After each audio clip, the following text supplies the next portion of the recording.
Week 5 of the 2024 fantasy football season is in the books, and we are moving right into week 6 of the season. We got more bye weeks. We still got injuries rampant all over the place. We've got disappointment, and we still have had some nice big performances from the running back position overall on the season. So, you know what we need to do. We need to break down every single running back, every single matchup for week 6 of the 2024 fantasy football season and talk about who we should be starting and who we should be sitting. Before we do so, let me remind you guys that Underdog is the place you want to be if you want to get in on additional fantasy football action all season long.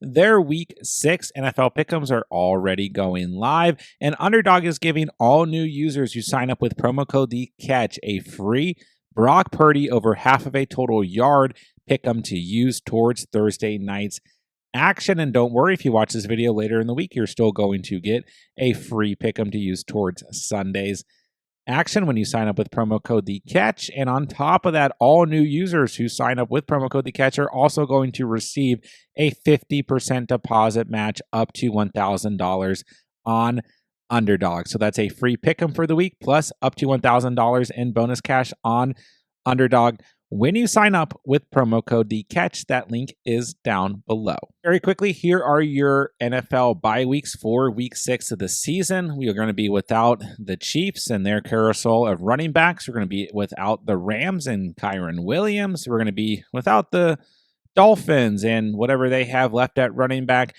And we're going to be without the Vikings, who we just saw an injury to Aaron Jones. So no Aaron Jones, no Ty Chandler for the week. Make sure you guys are adjusting your lineups accordingly as we approach week 6. All right, let's kick things off with Thursday night football. We're going to have a divisional matchup between the Niners and the Seahawks. So let's start with Jordan Mason coming off of his worst fantasy performance of the season with just 8.8 fantasy points in a good matchup against the Cardinals in week 5.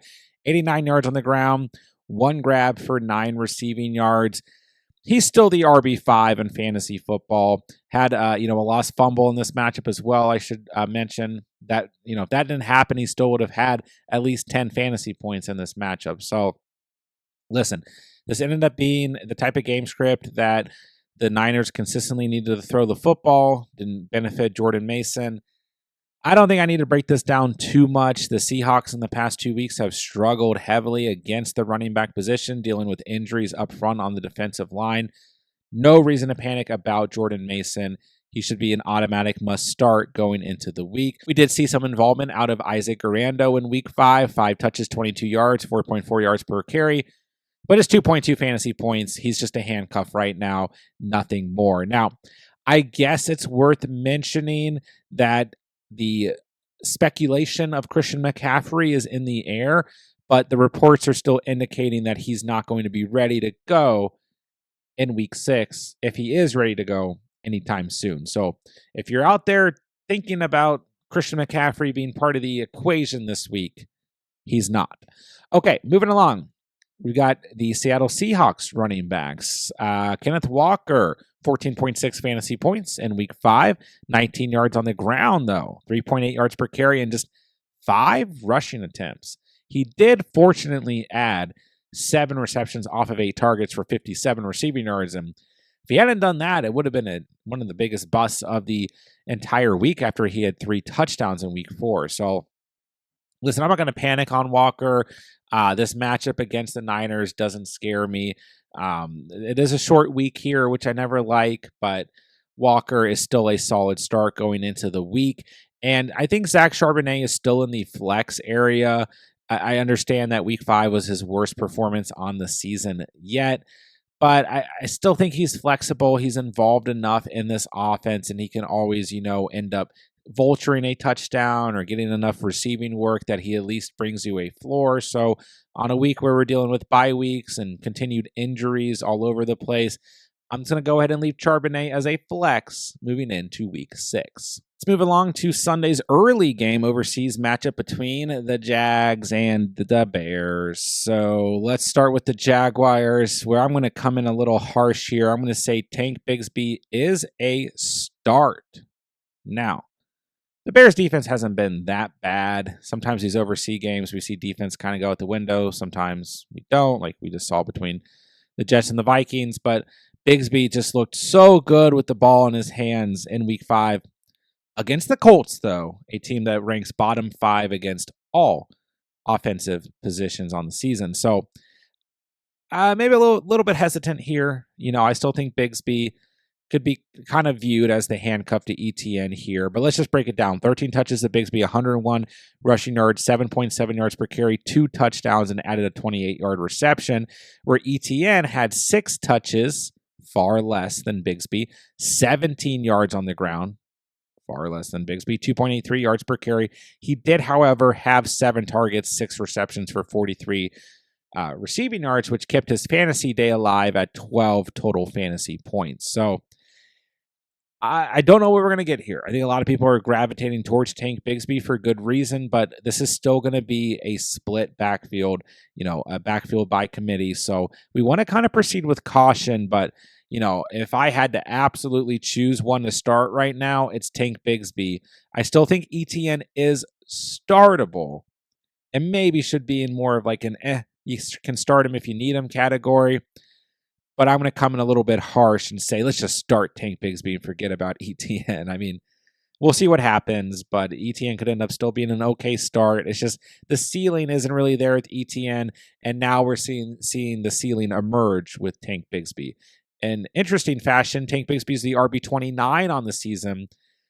ETN is the RB28. We'll see what happens. Now, going into week 5, I had DeAndre Swift as a must-start player going up against the Carolina Panthers, who have given up the most fantasy points to the running back position so far on the season. And he came through for us, ladies and gentlemen. 20 fantasy points, 73 yards on the ground, a touchdown, 2 receptions for 47 total receiving yards. So I talked about this over the past 2 weeks. After the big performance in week 4 against the Rams, the Bears would be facing the Panthers, then the Jaguars, then have a bye week and face the Commanders and the Cardinals, all soft run defenses, including very, very bad run defenses on the Rams, Panthers, and Jags. So DeAndre Swift is going to continue to be a start in week 6 against a Jaguars team that is awful defensively and has been bottom 5 against running backs, wide receivers, tight ends, and quarterbacks so far on the season. Dare I say, DeAndre Swift is a must start once again in week 6. And in last week's video, I told you guys to take the over on DeAndre Swift's rushing yards, and he hit that line in week 5 against the Panthers, and I think he's going to smash his current line on Underdog at 48.5 total rushing yards once again here in week 6 in a great matchup at home against the Jaguars. This line the last 2 weeks, he's going to hit it again. This Jaguars defense is as poor as they come. Don't forget, new users who sign up on Underdog are going to get a free pick 'em to use for the week. Smash the over on Swift's rushing yards, pair it with your free pick 'em, and automatically triple your cash entry. And while you're doing so, Underdog's going to give you a 50% deposit match up to $1,000. Now, Roschon Johnson came through as well.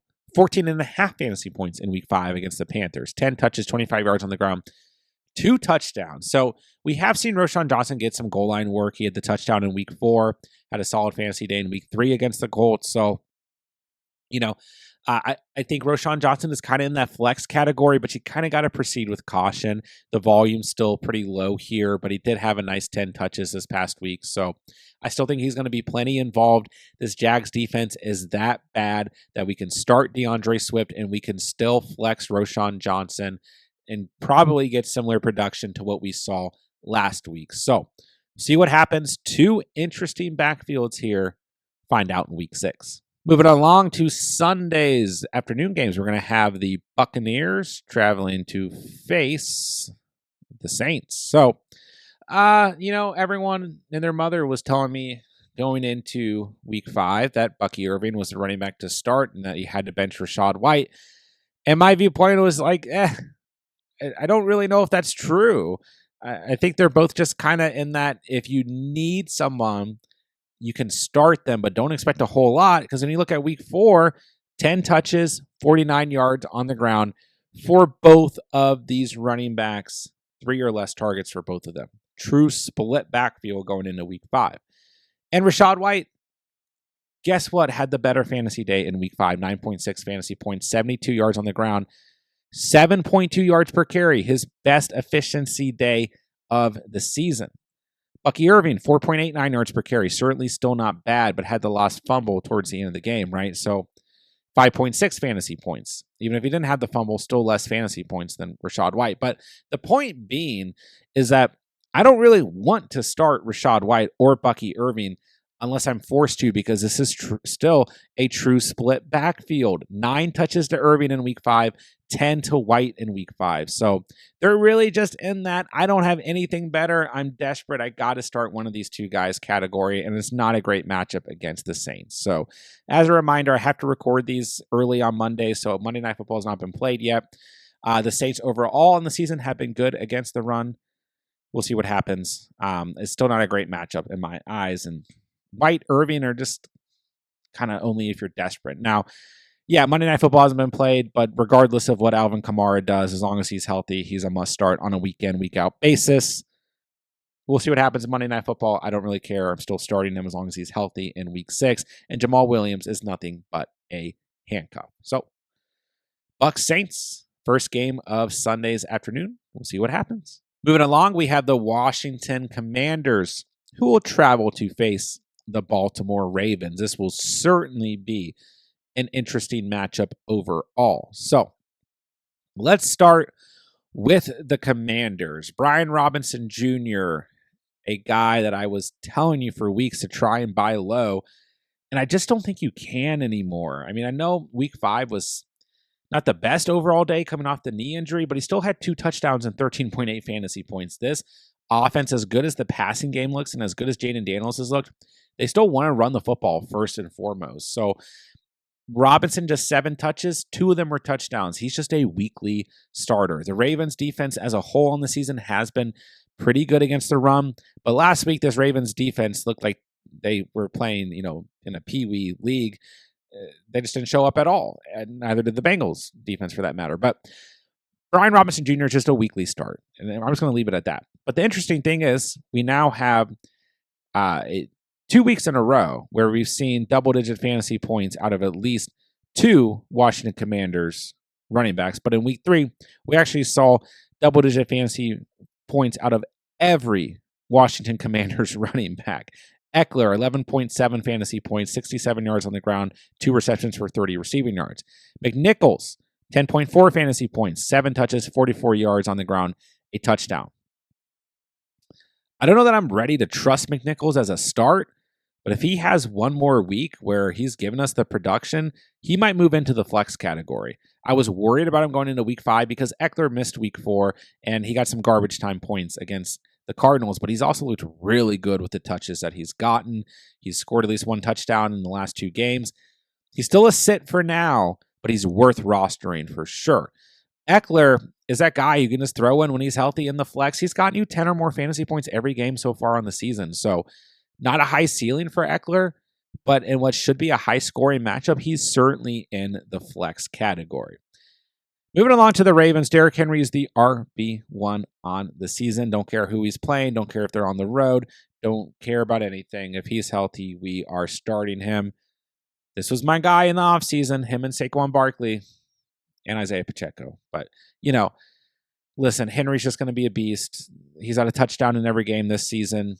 They're at home. Should be a high-scoring game. Henry is a start. We don't need to talk about it.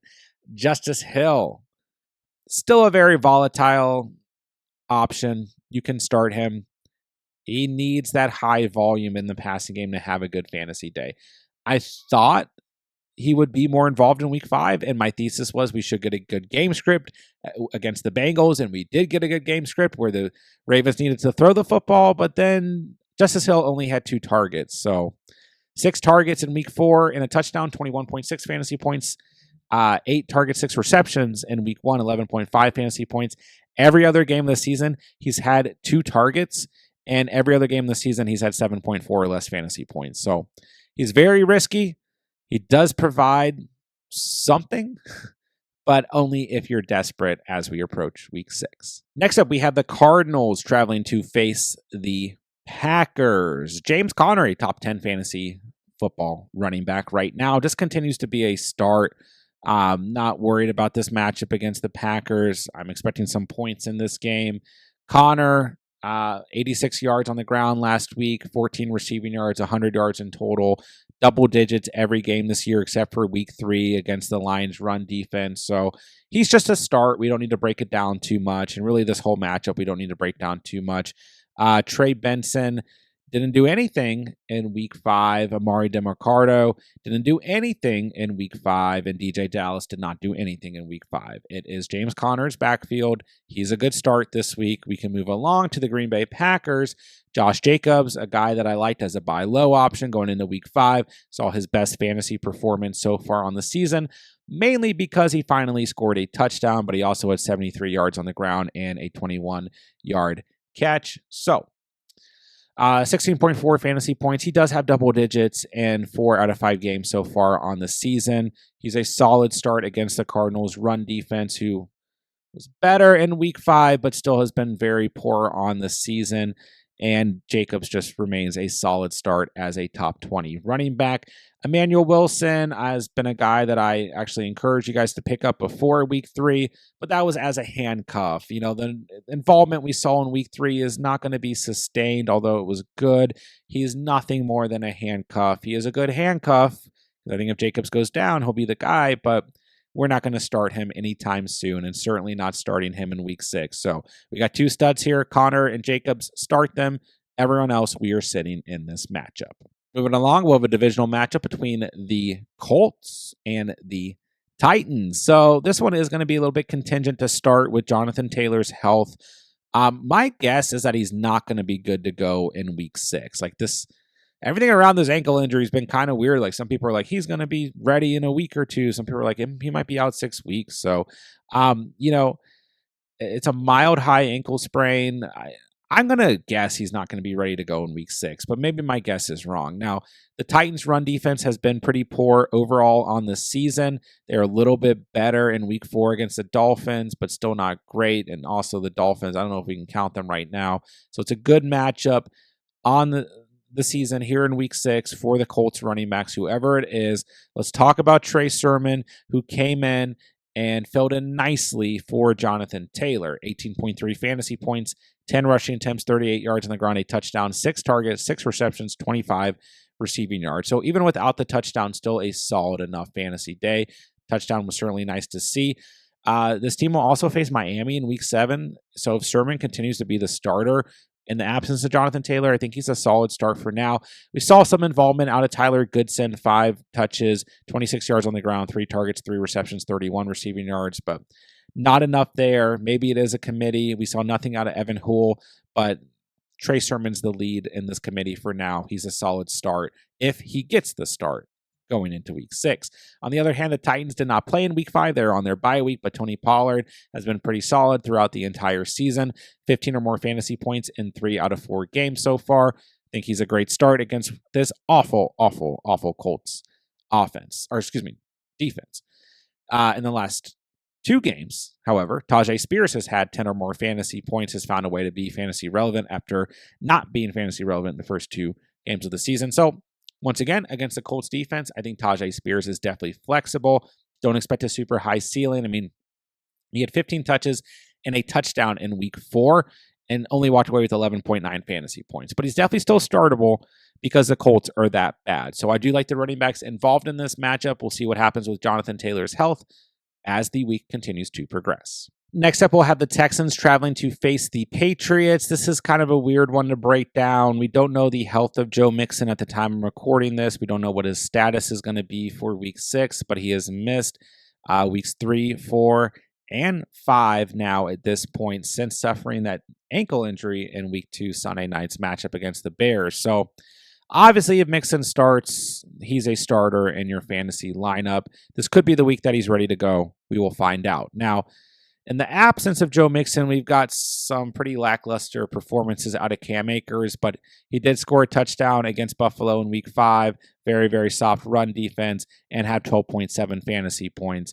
after disappointing against Jacksonville's very, very soft run defense in Week 4, and somehow found a way to get a receiving touchdown in Week 3 against the Vikings and had 9.9 fantasy points. So, Akers is one of these guys I'm really cautious with, but it's probably an okay start if you have nothing better against the Patriots. On the other hand, we have Dare Agumbawale, who has 14.7 or more fantasy points in the last 2 matchups. So he might be a guy who has enough involvement even when Mixon is back, because he had 6 receptions off of 7 targets in Week 5 and 4 receptions off of 4 targets in Week 4, including the touchdown towards the end of the game against Jacksonville. So Dare is kind of interesting to monitor. He's rostered in just 4% of leagues. He could see some value with a different skill set than Cam Akers, even when Mixon is back. But I'm going to kind of proceed with caution here until we find out the status of Joe Mixon, and then we'll kind of have to reevaluate towards the end of the week.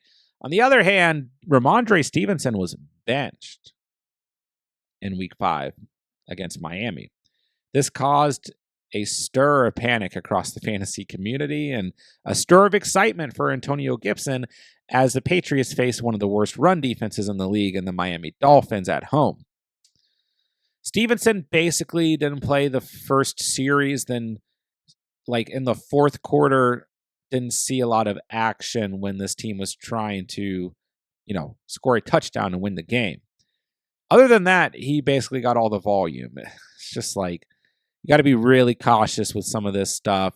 And, my thesis was that you could probably still start Stevenson and Gibson, because that's how bad the Dolphins have been, that you could still see enough involvement out of Stevenson in this matchup, even if he was benched. Regardless, you probably bench Stevenson in Week 5, right? And I think for the most part, I was still pretty cautious on starting him without really knowing the situation. And he had 19.2 fantasy points, his second best fantasy performance of the season. Touchdown, no fumble, had a fumble in every game through the first 4 weeks of the season. 89 yards on the ground, 4 receptions. What do you do, right? As frustrating as this Patriots offense is to think about, this made it even more frustrating. Gibson, however, at 6.6 fantasy points, was pretty efficient, 8.6 yards per carry, 52 yards on the ground, and a reception. But yeah, listen, it's another one of these matchups this week where Gibson was already a guy. If you take away the whole benching Stevenson situation, Gibson was already a player I was talking about, in the waiver wire video, is this is the Dolphins' run defense. Gibson has double digits in 2 out of 4 games, now 2 out of 5 games on the season. It's probably startable against the Dolphins and is a good handcuff to Stevenson.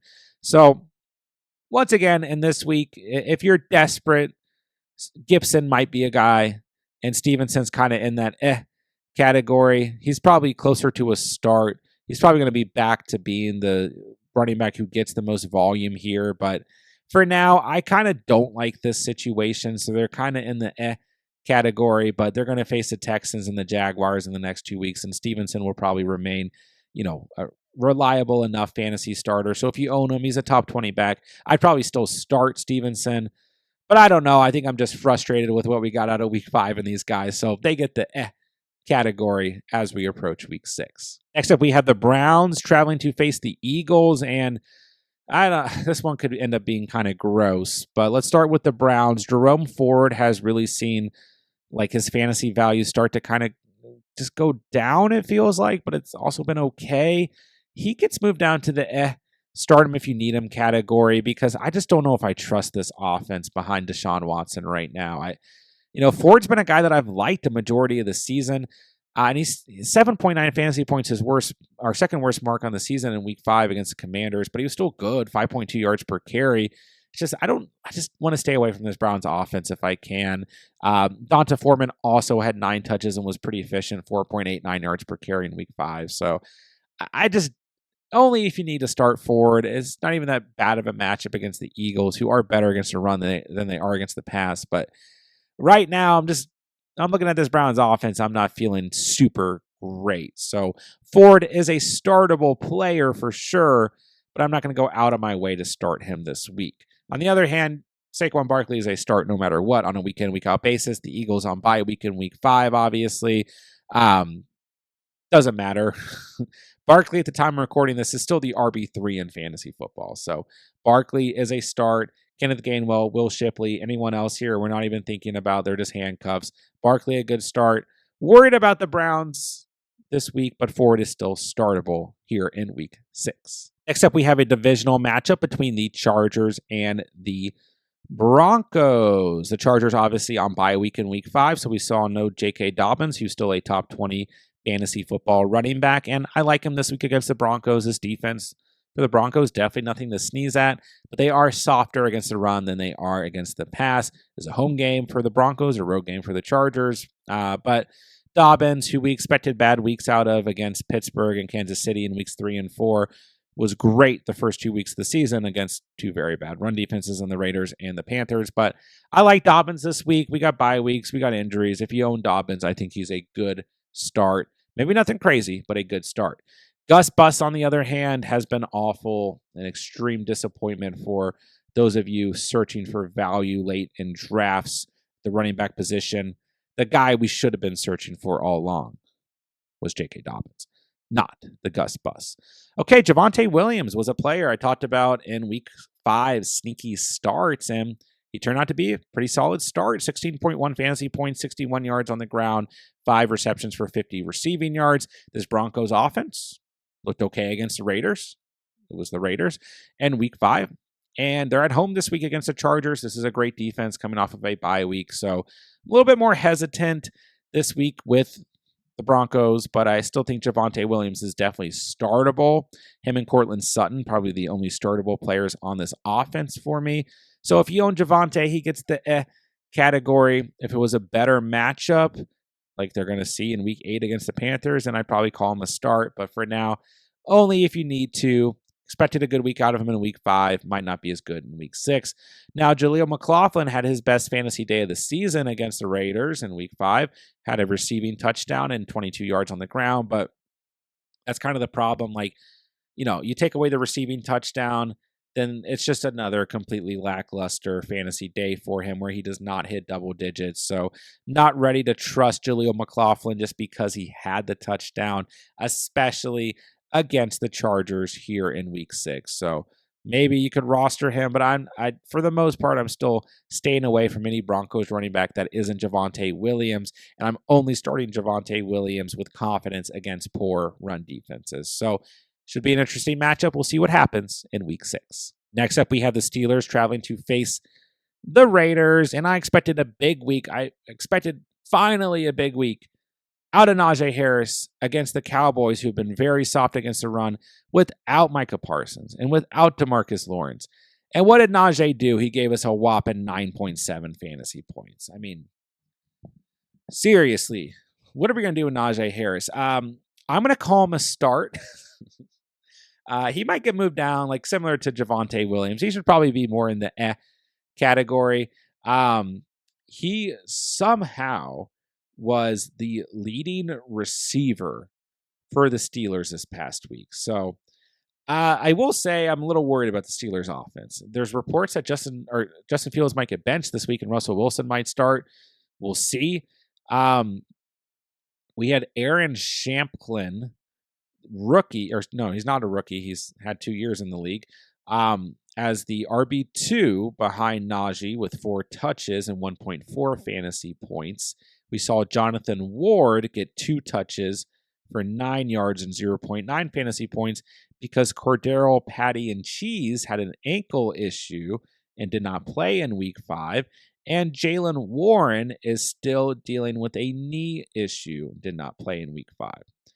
So it's basically Najee and nobody else. And maybe that changes if Patterson or Warren play this week, but we just talked about Javonte Williams. He was a good start against the Raiders, so I'm going to leave Najee as a start this week against the Raiders, but I don't have nearly as much confidence against the Jets or the Giants even, or Washington in week 10. They have a bye week in week 9. But for now, it's the Raiders. This defense has been really bad against the run.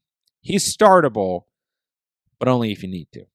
All right, Alexander Madison is stuck in the category, 10 fantasy points in week 5. He's rostered in 63% of leagues. This is the running back to own for the Raiders if you're going to own one. He has double-digit fantasy points or a touchdown in 4 out of 5 games on this season. I know.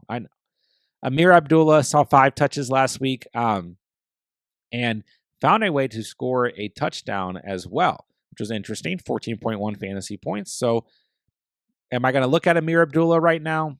No, because Zamir White's probably going to be back in week 6 and probably take those vacated touches. But I don't know. Zamir White's been so bad this season. Maybe he becomes an RB3 here. The only guy that I'm going to play is Alexander Madison, and I don't even feel that confident there. The ceiling's super low. It's the Pittsburgh Steelers, not a great matchup. I think Aiden O'Connell may become the starter. Maybe Gardner Minshew stays the starter who got benched in week 5. I don't know. Devontae Adams out the door. This Raiders team in a state of panic. Madison, if you're desperate for points, you can plug them in. Hope for the best. Moving along, we have the Falcons traveling to face the Panthers. What a great matchup for a very disappointing running back in Bijan Robinson on the season. Now, Bijan hasn't been bad. He just hasn't been great, and you drafted him to be great in the first round. He's the RB22 on the season. He at least has gotten double-digit fantasy points every game so far on the year. But yeah, that ceiling's just missing.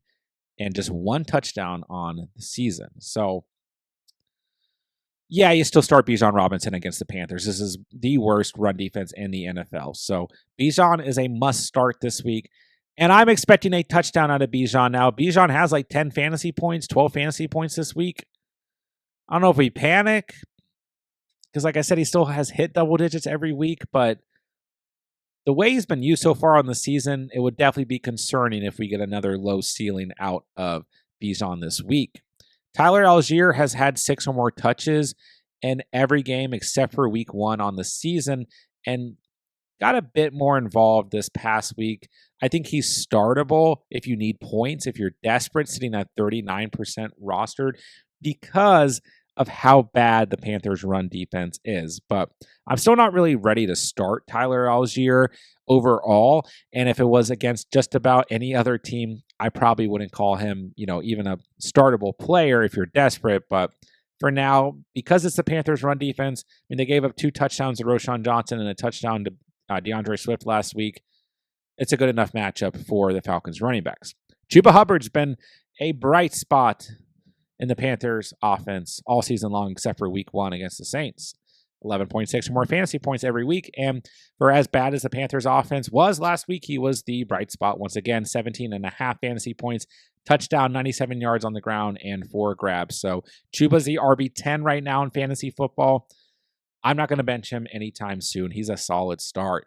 Miles Sanders continues to be a sit. I know he's had involvement on the season and all of that, but certainly not enough involvement to be a start. So Bijan should have a big game. Let's cross our fingers. Algier will probably see enough involvement against a soft run defense, and Chuba remains a solid start as we approach week 6. And one more line that I love on Underdog this weekend is Chuba Hubbard's rushing yards, sitting at 60.5 total. He's hit that in the past 3 matchups, and he is the heartbeat of this Panthers offense right now. Like I said, the only bright spot for the Panthers offense. So I would head straight to Underdog, hit the over on his rushing yards, because Chuba has been that guy. And don't forget, new users who sign up with promo code TheCatch, that link is down below, are going to receive that free pick'em to use for the week. Take your free pick'em, pair it with Chuba over on the rushing yards, and automatically triple your cash entry. And while you're doing so, Underdog is going to give you a 50% deposit match up to $1,000. Next up, we have the Lions traveling to face the Cowboys in what should be a good matchup. And the Lions obviously on bye week in week 5, but just worth mentioning, even with the bye week and them missing a game, at the time I'm recording this, they are both top 15 running backs in fantasy football. Gibbs is the RB13. Monty is the RB12. They both have double digits in every single game on the season so far. You are starting both of these guys with confidence. The Cowboys' run defense has been better the last 2 weeks than they were to start the season, but still a very good matchup. And Still two players that we're not benching anytime soon in fantasy football. Moving along to the Cowboys running back situation. Rico Dowdle, very good in his last two starts and looked very good on Sunday Night Football against a good Steelers run defense. So, he's the running back to own for the Cowboys. Ezekiel Elliott has hardly been involved. I know there's some talk about Dalvin Cook coming up from the practice squad. I'm not going to worry about it. It is a tough matchup on paper. Outside of that Week 4 matchup against the Seahawks, this was the best run defense in the NFL in the Detroit Lions. But I think that Rico Dowdle is in the start category for now, and maybe more of like you can start him if you need to, especially because he's more of like a player who's probably on your bench. But if you're in a position where you need to start Rico Dowdle, I like him this week. I think he's going to continue to improve on what he's done the last 2 weeks. In week 5, 20 touches, 87 yards on the ground, 4.35 yards per carry, and a receiving touchdown off of 2 grabs and 27 receiving yards. The week before, 4.18 yards per carry and a receiving touchdown as well, 13.1 fantasy points. So obviously, it looks a little bit different if we take away the receiving touchdowns in the last 2 weeks, but still good enough. And even if you took it away last week, still a solid fantasy performance. So Dowdle, I think, has moved up to the start category. I kind of had him closer to a sit because I wasn't ready to trust the volatility between the Cowboys running backs and the split and the volume. But I think the last 2 weeks have shown enough that we can trust Rico. And yeah, Zeke has been a sit for me basically every week of the season, and that's just not going to change. 1.7 fantasy points, his worst performance of the season so far in week 5. No one else really worth mentioning on this roster. So maybe worth mentioning that Hunter Lupek, not sure if I'm saying his last name correct, is the fullback 1 in fantasy football. Not the running back 1, but the fullback 1. We'll end this matchup on that note. Along to Sunday Night Football. This one's a little bit difficult to break down, but we got the Bengals and the Giants. So Zach Moss is believed to be okay. He had to exit Week 5's matchup against the Ravens with an ankle injury, and then he came back and kept playing. Zach Moss has been very solid on the season. It looks like he's going to be good to go Week 6, but I guess we'll find out. Chase Brown, on the other hand, has been really solid the last 2 weeks with Zach Moss playing. So Moss had 8.2 fantasy points in Week 5, 24 yards on the ground, 3 grabs, 8.2 fantasy points. That was his worst fantasy mark of the season, or second worst of the season. But he's been pretty solid. The Giants are not, I was saying this all week going into week 5, like we think of the Giants like, oh, so bad, this defense sucks. And like their defense has not been that bad so far on the season, even if they have struggled here and there. So I'm not going to just chalk this up as like a fantastic matchup for all the Bengals players, but it's still a good matchup. It's Sunday Night Football, and the Bengals defense sucks, like actually sucks, and they're going to need to stay in this game and be scoring points. So I like Zach Moss, but I also really like Chase Brown. They get the asterisk because we don't know the health, and like obviously, Chase Brown probably becomes like a must start, or at least a strong start if Zach Moss is out. But it looks like Moss is going to play. So, Chase Brown, a touchdown in each of the last 2 games, 3 touchdowns in the last 2 games, 16.4 more fantasy points in the last 2 games. Solid start either way, whether Moss is healthy or not.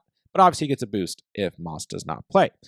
Now, on the other hand, for the Giants, we got Devin Singletary, who missed week 5 against the Seahawks with a groin injury, who's been good enough so far on the season. 2 double-digit performances, 2 lackluster performances. But that brings us to Tyrone Tracy, who, even if Singletary plays in week 6, could end up still seeing value. Just look like a player that the Giants are going to want to use at the position, even if Singletary comes back. 129 yards on the ground against Seattle in week 5, 7.17 yards per carry, and 1 catch off of 2 targets, 14 fantasy points. But if you watch that game, just looked really good with the ball in his hands and looked like a player that deserves to get touches in this offense. Singletary's been fine, but if they could, start to get both these guys involved, I think that they could certainly see value in that, which would probably hurt us from a fantasy standpoint if they choose to go, backfield by committee. But I don't know. Look at the Bengals backfield, and maybe that could also be good for fantasy. Eric Gray looked bad. Looked good in the passing game, 4 targets, 3 receptions, 50 receiving yards, and Outside of that, had 1 yard per carry, and that lost fumble, that was a scoop and score, 6.4 fantasy points. So I think Eric Gray is going to be a sit. Didn't put his name on the screen, but he's going to be a sit for now. And Tracy is the guy that we want to pay attention to here to see how he impacts Devin Singletary. Then we also want to pay attention to Devin Singletary's health. Then on the flip side, we want to pay attention to Zach Moss's health throughout the week. And Chase Brown, either way, I think is a solid start. So this one's a little bit all over the place. We'll see how things turn out as the week continues to progress. All right, last but not least, Monday Night Football, we have the Bills traveling to face the Jets. James Cook, a week in, week out starter. Doesn't matter the matchup. Doesn't matter what's going on with the state of the Bills. We'll see if Josh Allen plays this week, dealing with his ankle injury. Maybe that impacts things. But Cook, I still think, is going to be a solid start. This Jets defense has not been great against the run. They've been okay, but certainly not great, and started off the season pretty bad. James Cook is the RB6 so far in fantasy football. He's a solid start no matter what. Ty Johnson, not enough here from a fantasy perspective. Shows up here and there, but not enough. Ray Davis, certainly not enough. 1.4 fantasy points in week 5 for Davis, 1.5 for Johnson. We're not starting them. It's Cook's backfield, and we will leave it at that. All right. Here he is, Breece Hall. Yes, start Breece Hall in week 6. If Breece Hall has a bad week 6, then we can start benching Breece Hall. Okay, I still believed in starting Breece Hall in week 5. It did not work out, 6.7 fantasy points.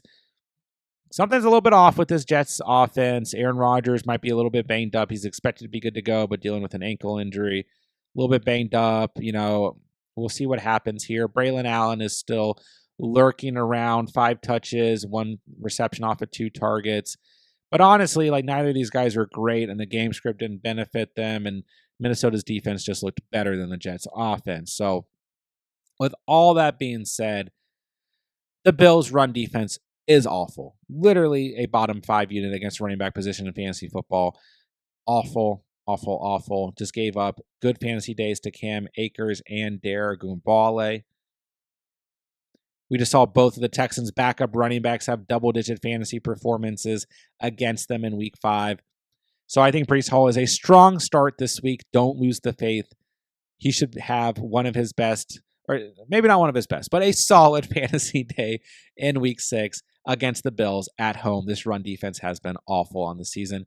Braylon Allen, I don't really want to start, but once again, bye weeks, injuries, you need someone to plug in and cross your fingers. This is a very good matchup against the Bills' run defense. So if you need to throw someone in there, a desperation start, Braylon Allen's in that category, but only in that category because of the matchup. I haven't had Braylon Allen as a start in a week or so. The standalone value is just not really there. Believe it or not. I mean, my whole thesis was, yeah, we saw the involvement in week 2 against the Titans, sure. Then week 3, the involvement was only really there because the Jets were blowing out the Patriots. Didn't like him in week 4, didn't like him in week 5. He's only in this category because of the matchup against the Bills. So this will be an interesting matchup. We got some banged up quarterbacks. We got some teams in tough spots here with the Bills and Jets. We'll see what happens in week 6. And that'll do it for today's video. There's every single running back for every single matchup of week 6, who we should be starting, who we should be sitting. Don't forget, guys, I'm answering all fantasy football questions in the comment section down below if you guys need anything whatsoever. Moving into week 6 of the season, I will answer every single comment before Thursday night's matchup and then before Sunday's slate of games. So please drop your fantasy questions down below. And don't forget, we're going to have everything here on the channel as the week goes on that you need for week 6 of 2024 fantasy football. Start sits at every position, must start defenses, must start kickers, buy low targets, must start players, all kinds of fantasy content throughout the week, as well as live fantasy Q&A streams. So make sure you guys are subscribed to the channel so that you don't miss out on any of the content. And with that, I'll say thank you guys so much for watching and or listening. And remember, you saw it here on The Catch.